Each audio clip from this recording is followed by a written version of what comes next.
देश विदेश के सभी जगह के टूर में अब जैन बंधुओं को नहीं आएगी कोई भी दिक्कत। नागफनी टूर्स एंड ट्रैवल्स लेकर आया है शुद्ध जैन भोजन और 4 स्टार आवास के साथ दुनिया के सबसे बेहतरीन टूर।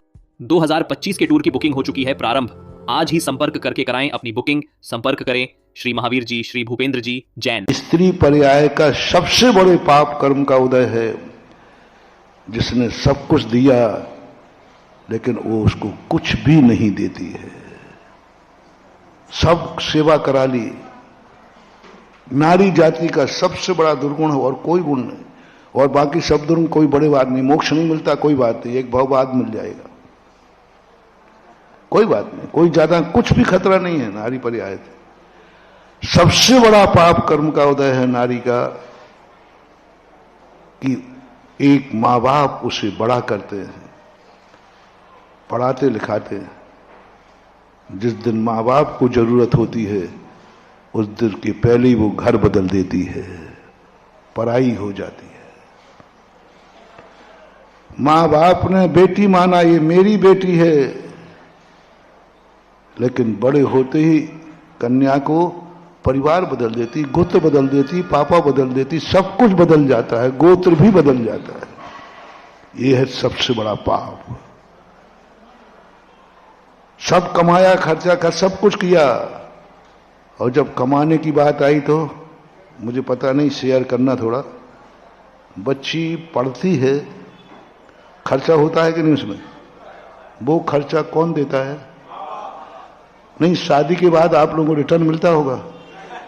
नहीं, शादी होने के बाद कहना साहब बेटी को तो ले जा रहे, पहले इतना खर्चा दो, मैंने इसको बड़े करने में इतना खर्चा किया है, पूरे कपड़े लत्ते, भोजन पानी सब कुछ।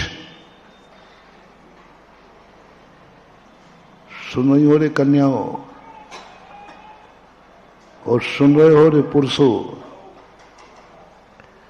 किसी के यहां से कोई वस्तु लेके आओ तो उस वस्तु पर अभी तक जितना हर्जा खर्चा हुआ है मैं ब्याज के दे के आओ, तब शादी करना। कायदा बता रहा हूं, कायदा से। तुम तो उल्टी गुंडागिर्दी करते हो और दहेज और लेते हो। और कानून क्या है? ये बेटी मेरे काम की है। आपको कोई मकान खरीदना है तो आप वैल्यूएशन निकालते हो कि नहीं? ये कितने का है, इसमें कितने का फर्नीचर है, कितने का मकान बना लिया है, कितने का है। प्लाट के दाम अलग होते हैं, मकान के दाम अलग होते हैं। ऐसे इस बिटिया को इतना तुमने बड़ा किया है जो मेरे काम की है, मेरी कुल वधू बनेगी, मेरी पत्नी बनेगी। बोलो इस पर तुम्हारा कितना खर्च हुआ है? मैं ब्याज के दे के आओ, दे के आओ। देते हैं? अरे महाराज जी आप हाल ही बुरे। आ रहा है समय, उल्टा आ रहा है वैसे, ऐसे नहीं मानोगे तुम। दूसरी बात, कन्या से मैं कहना चाहता हूं, क्या मिला मां बाप को तुम्हें जन्मदिन से? क्यों मारते हैं तुम्हें लोग?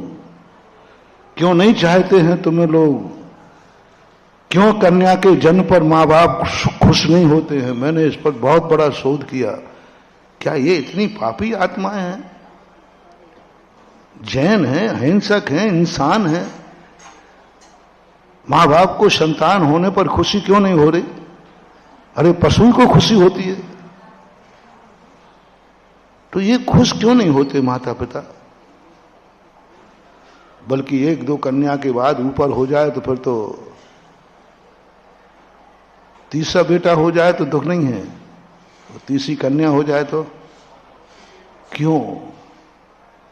कारण क्या है? मैंने इस पर शोध किया। क्यों? मैं खूब समझाता हूं, प्रवचन देता हूं, सब समझाता हूं। बेटा बिटिया में कोई भेद मत करो। बताओ भैया, बेटा बिटिया भेद करना चाहिए?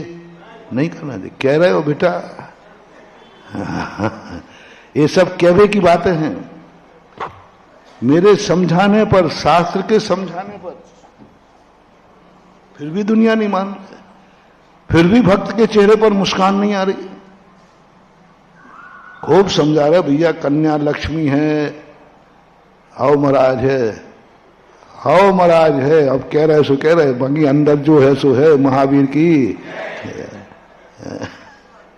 हम कह रहे भैया कन्या लक्ष्मी है, लक्ष्मी। कितने लोगों के गले उतर रही है? दे दूं वरदान? अभी दे नहीं रहा, पूछ रहा हो। तेरे घर में सदा कन्या ही कन्याएं पैदा हो, क्योंकि कन्या क्या है? लक्ष्मी है। कोई नहीं लेगा, कोई नहीं लेगा। खुशी नहीं होती। कितने कहें हम, कितने समझाएं, कन्या का लड़के में भेद मत करो, लेकिन लड़के का जन्म होते ही जो माँ बाप को खुशी आती है अंदर एकदम, वो कन्या होते नहीं आती। जितना जन्मोत्सव खुशी से तुम बेटे का मनाते हो, उतना जन्मोत्सव बिटिया का नहीं। क्यों? कारण क्या है? क्या वो तुम्हारा अंश नहीं है? ये संसार स्वार्थी है, ये संसार व्यवहारी है। जो मैंने खोजा है, शोध किया है, मात्र एक ही कारण है कि इस मां बाप को उस कन्या से क्या मिलेगा। रिटर्न क्या है? इन्वेस्ट ही इन्वेस्ट है,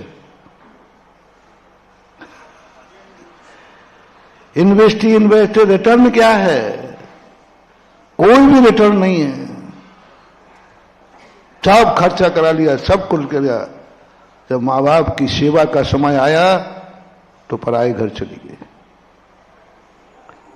जब नौकरी का समय आया, हाँ एक और पूछ लेता हूं, शादी होने के बाद यदि बच्ची को तुमने खूब हायर एजुकेशन कराई और उसकी बहुत ऊंची नौकरी लग गई, मान लो जो 1 करोड़ रुपए की लग गई साल का पैकेज, तो फिर वो पैसा शादी के बाद पीहर में वेतन आता है कि ससुराल जाता है?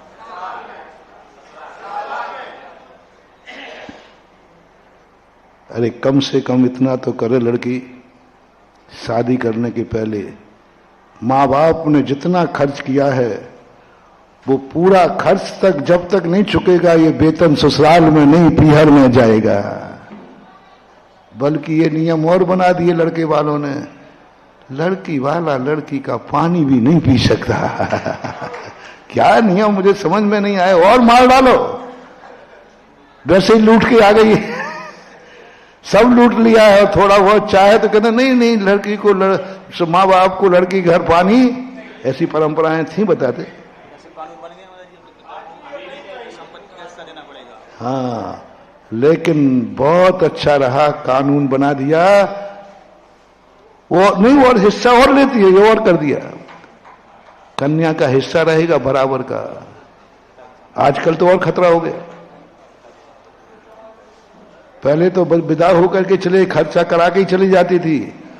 अब तो वो संपत्ति के दावेदार है बराबर की भाई के। क्या है ये? कन्या के लिए अभिशाप है। लेकिन क्या करें, व्यवस्थाएं हैं। दोष तुम्हारा नहीं है, तुम्हारी पर्याय का है।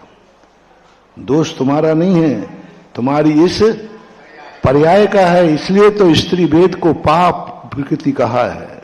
कर्म प्रकृतियों में स्त्री वेद पाप प्रकृतियों में आता है। हालांकि पुरुष वेद भी आता है, लेकिन उसको प्रशस्त भी कहा है, क्योंकि वो किसी प्रकार, तो कम से कम आप तो पुरुष हो, और पुरुष को इसलिए क्या मानते हैं वो, ये ससुराल किसी काम में नहीं आएगा।